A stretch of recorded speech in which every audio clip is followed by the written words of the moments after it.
ശാന്തി. ഒരിക്കൽ ഒരു ജമീന്ദാരുടെ വീട്ടിലേക്ക് ഒരു സന്യാസിയായിട്ടുള്ള പണ്ഡിതനായിട്ടുള്ള ഒരു ബ്രാഹ്മണൻ കയറി വന്നു. അദ്ദേഹത്തെ ആദരിച്ചിരുത്തി സൽക്കരിച്ച ശേഷം ആ ജമീന്ദാർ പറയുകയാണ്, എന്തെങ്കിലും ഒരു നല്ല കാര്യങ്ങൾ എനിക്ക് പറഞ്ഞു തന്നിട്ട് വേണം അങ്ങ് ഇവിടുന്ന് പോകാമെന്ന് പറയും. ഈ സന്യാസി അഥവാ ബ്രാഹ്മണൻ പറയുകയാണ്, നല്ല കാര്യമൊക്കെ ഞാൻ പറഞ്ഞു തരാം, പക്ഷേ കുറച്ച് വിലപിടിപ്പുള്ള കാര്യങ്ങളാണെന്ന് പറയും. ആയിക്കോട്ടെ, എത്ര പൈസ വേണം ഞാൻ തരാമെന്ന് പറയും. ഒരു കാര്യം ഞാൻ പറയുമ്പോൾ 100 രൂപ അങ്ങനെക്ക് ദക്ഷിണയായിട്ട് തരേണ്ടി വരും, സമ്മതമാണെങ്കിൽ ഞാൻ പറയുന്നുള്ളൂ എന്ന് പറയും. ഓ ആയിക്കോട്ടെ, ഞാൻ തരാമെന്ന് പറയും. അപ്പോൾ അയാൾ ഒന്നാമത്തെ കാര്യം പറയുകയാണ്, ചെറിയവർ തന്നെപ്പോലെ വലിയവരായാൽ അവരെ തന്നെപ്പോലെ വലിയവരായി തന്നെ മാനിക്കണം എന്ന് പറയും. അപ്പോൾ അദ്ദേഹം ആ ജമീന്ദാർ അവരുടെ കാര്യസ്ഥനായിട്ടുള്ള ഒരാൾ അയാളെ വിളിച്ച് പറയുകയാണ്, 100 രൂപ അദ്ദേഹത്തിന് കൊടുക്കാൻ പറയും. 100 രൂപ കൊടുത്തു കഴിഞ്ഞു. എഴുന്നേൽക്കാൻ നോക്കുമ്പോൾ പറയും, അല്ല എനിക്ക് ഇനിയും കേൾക്കാൻ ആഗ്രഹമുണ്ടെന്ന് പറയും. അപ്പോൾ രണ്ടാമത്തെ കാര്യം പറയുകയാണ്, മറ്റുള്ളവരുടെ തെറ്റുകൾ ഒരിക്കലും പ്രൊജക്റ്റ് ചെയ്ത് കാണിക്കാനായിട്ട് എല്ലാവരുടെ മുന്നിലും കാണിക്കാൻ ശ്രമിക്കരുത്. കഴിയുമെങ്കിൽ തെറ്റുകളെ മറച്ചു വെച്ച് അവരെ രക്ഷിച്ച തെറ്റ് തിരുത്താനാണ് നോക്കേണ്ടത്, അല്ലാതെ ഒരിക്കലും മറ്റുള്ളവരെ തെറ്റ് എല്ലാവരുടെ മുന്നിലും കാണിക്കരുത് എന്ന് പറയും. അതും അദ്ദേഹം കേൾക്കും, ഓക്കെ പറയും. അങ്ങനെ രണ്ടാമത്തെ 100 രൂപ കൊടുത്തു. ഈ 100 രൂപ കൊടുത്തു കഴിഞ്ഞപ്പോൾ അദ്ദേഹം എഴുന്നേൽക്കാൻ നോക്കും, പറയും എനിക്ക് ഇനിയും മതിയായിട്ടില്ല, എന്തെങ്കിലും കാര്യങ്ങൾ ഇനിയും പറഞ്ഞു തരാൻ പറയുകയാണ്. അപ്പോൾ പറയും, നിങ്ങളുടെ ജോലിക്കാരെ കൊണ്ട് ചെയ്യിപ്പിക്കാൻ പറ്റുന്ന കാര്യങ്ങളാണെങ്കിൽ അത് സ്വയം ഏറ്റെടുത്ത് ചെയ്യാൻ നോക്കരുത്, ചെയ്യിപ്പിക്കാവുന്ന കാര്യമാണെങ്കിൽ ചെയ്യിപ്പിക്കണം എന്ന് പറയും. അതും ഓക്കെ പറയും. അങ്ങനെ വീണ്ടും ഒരു 100 രൂപ കൂടെ കൊടുക്കും. അദ്ദേഹം പറയും, ഇനി എനിക്ക് കേൾക്കണമെന്ന് പറഞ്ഞ്, ഇല്ല, ഈ 3 കാര്യങ്ങൾ അങ്ങയുടെ ജീവിതത്തിൽ വളരെയധികം ഉപകാരം വരും, ഇനി ഒരവസരം വന്നാൽ ഞാൻ വീണ്ടും കാണുമ്പോൾ പറഞ്ഞു തരാം, ഇപ്പോൾ ഇത്രയും ഞാൻ പറഞ്ഞു തരുള്ളൂ എന്ന് പറയും.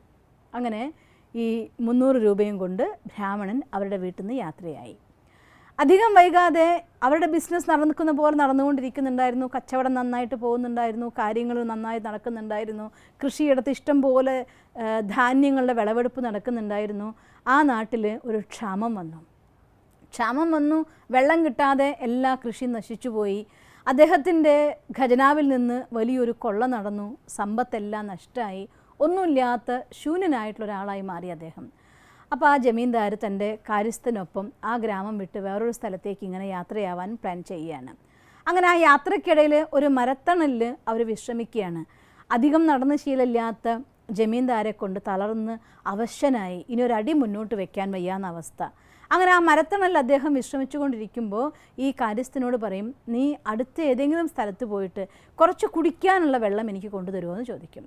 അപ്പോൾ ഈ കാര്യസ്ഥൻ പറയും, തീർച്ചയായിട്ടും അങ്ങുന്നേന്ന് പറഞ്ഞുകൊണ്ട് അങ്ങനെ നടന്നു പോവുകയാണ്. ആ കാടിൻ്റെ കടന്ന് കുറച്ചപ്പുറം ചെന്നപ്പോൾ ഒരു ഗ്രാമത്തിലേക്ക്, ഒരു ചെറിയ രാജ്യത്തിലേക്ക്, ഒരു ചെറിയ ഗ്രാമം എന്ന് പറഞ്ഞ ഒരു ചെറിയ രാജ്യത്തിലേക്ക് ഇവൻ പ്രവേശിച്ചു. അവിടുത്തെ രാജാവ് മരിച്ച അവകാശികളില്ലാതെ കാത്തിരിക്കുന്ന സമയം അവിടുത്തെ ജ്യോതിഷി അഥവാ രാജ്യഗുരു പറഞ്ഞു അത്രേ രാജ്യത്തുള്ളവരുടെ അടുത്ത്, ഇന്നാട്ടിലേക്ക് ഇന്നേ ദിവസം ഒരാൾ, ഒട്ടും പരിചിതനല്ലാത്ത ഒരാൾ വരും, അദ്ദേഹം വളരെ പ്രവീണനായിരിക്കുന്ന ആളാണ്, അതുകൊണ്ട് അവരെ ഉടനെ തന്നെ കൂട്ടിക്കൊണ്ടുവരണം, അവർ നമുക്ക് രാജ്യത്തെ രാജാവായി വാഴിക്കാമെന്ന്. അങ്ങനെ വെള്ളം കൊണ്ടുവരാൻ പോയതായിട്ടുള്ള കാര്യസ്ഥനെ ആ രാജ്യത്തുള്ളവരെല്ലാവരും കൂടി പിടിച്ചു കൊണ്ടുപോയി രാജഗുരുവിൻ്റെ മുന്നിൽ നിർത്തി ആദരിച്ചു, രാജാവാക്കി, കിരീടം വെച്ചു, രാജ്യഭാരം വാഴിച്ചു കഴിഞ്ഞു. അങ്ങനെ രാജാവായി അവനിരിക്കുന്ന സമയത്ത് ഇതിൻ്റെ ആർഭാടത്തിലും സന്തോഷത്തിലും പെട്ട് ഈ ജമീന്ദാർ വെള്ളം കാത്തിരിക്കുന്ന കാര്യം അവൻ മറന്നുപോയി. അങ്ങനെ കിരീടധാരണം കഴിഞ്ഞിരിക്കുകയാണ്, കുറേ മണിക്കൂറുകൾ കഴിഞ്ഞിരിക്കുന്നു. വെള്ളം കൊണ്ടുവരാൻ പോയതായിട്ടുള്ള കാര്യസ്ഥനെ കാണുന്നില്ല. കുറച്ചു നേരം കിടന്നപ്പോൾ ഈ ജമീന്ദാർക്ക് ക്ഷീണമൊക്കെ ഒന്ന് മാറിയ പോലെ തോന്നിപ്പോയി. അപ്പോൾ പതുക്കെ അവൻ നടന്ന വഴിയിലൂടെ അങ്ങനെ നടക്കുകയാണ്. എന്ത് സംഭവിച്ചു, കാര്യസ്ഥനെങ്കിലും കണ്ടെത്തണ്ടേ എന്ന് കരുതി അങ്ങനെ നടന്ന് ആ രാജ്യത്തിലേക്ക് ഇയാളും ചെന്നെത്തി. അപ്പോൾ അവിടെ രാജാവിൻ്റെ കിരീടധാരണം നടന്നതിൻ്റെ ഉത്സവങ്ങളും ആഘോഷങ്ങളും കൊണ്ടാടിക്കൊണ്ടിരിക്കുകയാണ്. അപ്പോൾ അവിടെ കയറി ചെന്ന് കുറച്ച് വെള്ളം ചോദിച്ച് അവിടെ അടുത്തുള്ള ഒരാളോട് ചോദിക്കുകയാണ്, കുറച്ച് മുന്നേ ഇങ്ങനെ ആകാറുള്ള ഒരാൾ ഇവിടേക്ക് എങ്ങനെ വന്നിരുന്നോ എന്ന് ചോദിക്കുക. അവർ തീർച്ചയായിട്ടും അവരാണ് ഞങ്ങളുടെ രാജാവ് ഇപ്പോൾ. അപ്പോൾ ഈ അദ്ദേഹത്തിന് അത്ഭുതമായി, എന്നെ അവൻ്റെ അടുത്തേക്കൊന്ന് കൂട്ടിക്കൊണ്ടുപോകുമെന്ന് ചോദിക്കും. അങ്ങനെ ഈ ജമീന്ദാരെ ഇപ്പോഴത്തെ പുതിയ രാജാവിൻ്റെ സദസ്സിലേക്ക് കൂട്ടിക്കൊണ്ടു ചെന്നു. ജമീന്ദാരുടെ മനസ്സിൽ അന്ന് പണ്ഡിതൻ പറഞ്ഞ കാര്യം, ബ്രാഹ്മണ സന്യാസി പറഞ്ഞ കാര്യം ഓർത്തു പോവുകയാണ്. തന്നെ ചെറിയവർ തന്നെക്കാൾ വലിയവരായാൽ അവരെ മാനിക്കാൻ പഠിക്കണം. അതുകൊണ്ട് അദ്ദേഹം രാജസദസ്സിലേക്ക് കയറി ചെന്നു. ഒരു രാജാവിനോട് പ്രജ പ്രവർത്തിക്കുന്ന പോലെ തന്നെ ആദരവ് കൊടുത്തുകൊണ്ട് പെരുമാറി. ഈ തൻ്റെ ജമീന്ദാർ തിരിച്ചറിഞ്ഞതായിരിക്കുന്നു പുതിയ രാജാവായതായ കാര്യസ്ഥൻ. അദ്ദേഹം തൻ്റെ സിംഹാസനത്തിൽ നിന്ന് ഇറങ്ങി വന്നു. അദ്ദേഹത്തെ വളരെ സന്തോഷത്തോടെ സ്വീകരിച്ചിരുത്തി തൻ്റെ മന്ത്രിയായിട്ട് ഈ ജമീന്ദാരെ പ്രഖ്യാപിച്ചു. അങ്ങനെ മന്ത്രിയായി ജമീന്ദാരും രാജാവായി കാര്യസ്ഥനും ആ രാജ്യത്തിൽ അങ്ങനെ കഴിയാൻ തുടങ്ങി. കുറച്ചു കാലം സന്തോഷമായിട്ട് ജീവിച്ചു.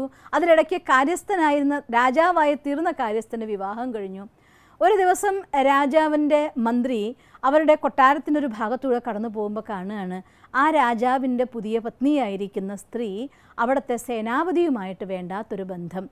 ഇത് കണ്ടപ്പോൾ ഈ മന്ത്രി വിചാരിക്കുകയാണ്, ആ ബ്രാഹ്മണൻ പറഞ്ഞതായിരിക്കുന്ന കഥ, മറ്റുള്ളവരുടെ തെറ്റ് എപ്പോഴും മൂടി വെച്ച് രക്ഷിക്കുകയാണ് വേണ്ടത്. അവരെ കഴിയുമെങ്കിൽ അവരുടെ എല്ലാവരുടെ മുന്നിൽ തുറത്ത് കാണിക്കരുത്. മനസ്സിൽ ഓർത്തുപോയി, ഇക്കാര്യം രാജാവ് അറിഞ്ഞാൽ വിഷമിക്കും, പ്രജകൾ അറിഞ്ഞു കഴിഞ്ഞാൽ രാജാവിൻ്റെ മാനം പോവും. അതുകൊണ്ട് ഇതാരും കാണാതിരിക്കട്ടെ എന്ന് കരുതിക്കൊണ്ട് അദ്ദേഹം തൻ്റെ മേലുണ്ടായിരുന്ന ആ ഉത്തരീയം എടുത്ത് അവിടെ കണ്ടതായിട്ടൊരു കയറെടുത്ത് വലിച്ചു കെട്ടി ആ ദൃശ്യം ആരും കാണാത്ത രീതിയിൽ ഒരു കർട്ടനാക്കി ആ ഉത്തരീയം അവിടെ ഇട്ട് വെച്ചിട്ടങ്ങ് പോയി. അങ്ങനെ മേൽവസ്ത്രം, അദ്ദേഹത്തിന് മേലിട്ടുന്ന വസ്ത്രത്തിനാണ് ഞാൻ ഉത്തരി എന്ന് പറഞ്ഞത് കേട്ടോ, അതിട്ടിച്ചങ്ങ് പോയി. ഇത് കഴിഞ്ഞ് റാണി ഉറക്കമുണർന്ന് നോക്കുമ്പോൾ കാണുന്നു മന്ത്രി എപ്പോഴും അണിയുന്നതായിട്ടുള്ള ഉത്തരീയം അവിടെ അങ്ങനെ വിരിച്ചിട്ടിരിക്കുന്ന ഒരു കർട്ടൻ പോലെ. ഒരു മിനിറ്റ് അവർ ഓർത്തു, ഓ ഇതൊരു പക്ഷേ മന്ത്രി കണ്ടിട്ടുണ്ടായിരിക്കാം. ഇനി മന്ത്രി ഇക്കാര്യം എങ്ങാൻ രാജാവിനോട് പറഞ്ഞു കൊടുത്താൽ എൻ്റെ ഗതി എന്താകും എന്ന് വിചാരിച്ച ഉടനെ തന്നെ കുബുദ്ധിയായിരിക്കുന്ന ആ റാണി ആ മന്ത്രിയുടെ ഉത്തരീയം എടുത്തുകൊണ്ട് രാജാവിൻ്റെ മുന്നിൽ വന്ന് പറയുകയാണ്, കരഞ്ഞുകൊണ്ട്, നോക്ക്, അദ്ദേഹം വളരെ മോശമായിട്ടുള്ള ഒരാളാണ്. എന്നെക്കുറിച്ച് എന്തൊക്കെയോ അപവാദമായി തെറ്റിദ്ധരിച്ച് എൻ്റെ അടുത്ത് വന്നിട്ടുണ്ടായിരുന്നു. ആ സമയത്ത് എന്നെ ആക്രമിക്കാൻ നോക്കി, ഞാൻ രക്ഷപ്പെടാൻ വേണ്ടി നോക്കുന്നതിലിടയ്ക്ക് ബഹളം വെക്കാൻ നോക്കിയപ്പോൾ അയാൾ അവിടെ നിന്ന് ഓടിപ്പോയി. ഞാൻ അയാൾ ഉത്തരീയം പിടിച്ചു വെച്ചതാ, കണ്ടോ പ്രൂഫ് എൻ്റെ കയ്യിലുണ്ട് എന്ന്. രാജാവിന് വളരെയധികം വിഷമം തോന്നിപ്പോയി. ഞാൻ ഇത്ര കാലം വിശ്വസിച്ച് എൻ്റെ കൂടെ നിർത്തിയവൻ ഇങ്ങനെ ഒരാളായി പോയല്ലോ എന്ന് വിചാരിച്ച് അവനെ വധശിക്ഷയ്ക്ക് വിധിക്കാൻ പബ്ലിക്കായിട്ട് ഇങ്ങനൊരു കാര്യം പുറത്തു വരുന്നത് മാനിക്കാനും വയ്യ. അപ്പം അദ്ദേഹം ഒരു പദ്ധതി തയ്യാറാക്കി. അവിടേതായിട്ടുള്ള ഇറച്ചി വെട്ടുകാരൻ്റെ അടുത്ത് ഒരു സന്ദേശിയെ പറഞ്ഞയച്ചു. നാളെ രാവിലെ നിൻ്റെ അടുത്തേക്ക് ഇറച്ചി വാങ്ങാൻ വേണ്ടി ഞാൻ ഒരാളെ പറഞ്ഞയക്കും. അയാളെ അവിടെ വെച്ച് നീ കൊന്നിട്ടുണ്ടായിരിക്കണം, ഇല്ലെങ്കിൽ ഞാൻ നിന്നെ കൊല്ലുന്നതായിരിക്കുമെന്ന്. അങ്ങനെ തീർച്ചയായിട്ടും ഈ മന്ത്രിയുടെ അടുത്ത് വന്നിട്ട് പറയുകയാണ് ഈ രാജാവ്, നാളെ രാവിലെ അങ്ങ് പോയി എനിക്ക് കുറച്ച് ഇറച്ചി വാങ്ങിക്കൊണ്ട് തരണം, ഇന്ന സ്ഥലത്ത് തന്നെ പോകണമെന്ന് പറയുകയാണ്. അപ്പോൾ മന്ത്രി ചിന്തിക്കും, ഒരിക്കലെങ്കിലും മാംസം എൻ്റെ കൈകൊണ്ട് പോലും ഞാൻ സ്പർശിച്ചിട്ടില്ല, അതവൻ അറിയുകയും ചെയ്യാം. എന്നിട്ട് എന്നെ ഇറച്ചി വാങ്ങാൻ പറഞ്ഞയച്ചല്ലോ എന്ന് വല്ലാത്ത ദുഃഖം തോന്നും മനസ്സിലേക്ക്. എന്നാൽ രാജാജ്ഞയല്ലേ എന്ന് കരുതി പുറപ്പെടാൻ നോക്കുമ്പോൾ അദ്ദേഹത്തിൻ്റെ വീട്ടിലെ ജോലിക്കാരനോടി വന്ന് ചോദിക്കുകയാണ്, അങ്ങ് എവിടേക്കാണ് പോകുന്നത്? ഞാൻ എന്താ കാര്യം, ഞാൻ കൊണ്ടുവന്നാൽ മതിയോ എന്ന് ചോദിക്കുക. അപ്പോൾ വീണ്ടും ആ ബ്രാഹ്മണൻ പറഞ്ഞ കാര്യം ഓർത്തു, ജോലിക്കാരെ കൊണ്ട് ചെയ്യാവുന്ന കാര്യമാണെങ്കിൽ അത് ജോലിക്കാരെ കൊണ്ട് ചെയ്യിപ്പിക്കണം, നിങ്ങൾ ചെയ്യാൻ പോകരുത് എന്ന്. അങ്ങനെ ഈ ബ്രാഹ്മണൻ തൻ്റെ ജോലിക്കാരന് ഇറച്ചി വാങ്ങാൻ വേണ്ടി പറഞ്ഞയച്ചു. രാജാജ്ഞ അനുസരിച്ച് ഇറച്ചി വാങ്ങാൻ വന്ന ആളെ ആ ഇറച്ചി വെട്ടുകാരൻ കൊല്ലുകയും ചെയ്തു. ഇറച്ചി വേറൊരാളുടെ കയ്യിൽ ഈ മന്ത്രിയുടെ വീട്ടിൽ കൊടുത്തയച്ചു. മന്ത്രി ഇറച്ചി കൊണ്ടുവന്ന് രാജാവിന് കൊടുത്തപ്പോൾ രാജാവിന് അത്ഭുതമായിപ്പോയി, ഇതെന്താ ഈ സംഭവിച്ചത് എന്നൊക്കെ. അങ്ങനെ രാജാവാകെ വിഷണ്ണനായി നിൽക്കുന്ന സമയത്ത് മന്ത്രി വധിക്കപ്പെട്ടില്ല എന്ന് മനസ്സിലായപ്പോൾ റാണിക്ക് പേടി കൊണ്ട് വിറയ്ക്കാൻ തുടങ്ങി. ഇങ്ങനെയൊക്കെ കാര്യങ്ങൾ നടന്ന കാര്യം റാണി അറിഞ്ഞു. അപ്പോൾ ഓടി വന്ന് രാജാവിൻ്റെ മുന്നിൽ മുട്ടുകുത്തി കരഞ്ഞുകൊണ്ട് പറയുകയാണ്, എന്നോട് ക്ഷമിക്കണം, ഇങ്ങനെയാണ് സംഭവിച്ചത്, ഞാൻ ഒരു തെറ്റ് പറ്റിപ്പോയി, ഇനി ഒരിക്കലും ഞാൻ അങ്ങേ ചതിക്കില്ല, വഞ്ചിക്കില്ല എന്നൊക്കെ പറഞ്ഞുകൊണ്ട് കരഞ്ഞു. ആ സമയം രാജാവാകെ ഷോക്കായിപ്പോയി. ഞാൻ മന്ത്രിയെ കൊന്നിരുന്നുവെങ്കിൽ എന്താകുമായിരുന്നു എന്ന് ഓർമ്മിച്ച് വിഷമിച്ചു പോയിട്ട് മാപ്പ് പറയുകയാണ്. അപ്പോൾ ചോദിക്കും, ഞാൻ ഇങ്ങനെയായിരുന്നു അങ്ങയെ കൊല്ലാൻ വേണ്ടി ഒരു പ്ലാൻ ഒരുക്കിയത്, അപ്പം ആ പ്ലാൻ നടന്നില്ല, എങ്ങനെ അങ്ങ് രക്ഷപ്പെട്ടു എന്ന് ചോദിക്കുക.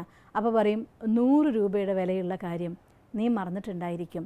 അന്ന് ബ്രാഹ്മണൻ എന്നോട് പറഞ്ഞിട്ടുണ്ടായിരുന്നു, ജോലിക്കാർ ചെയ്യാവുന്ന കാര്യമാണെങ്കിൽ അവരെ കൊണ്ട് ചെയ്യിക്കണം, നമ്മൾ ചെയ്യരുത് എന്ന്.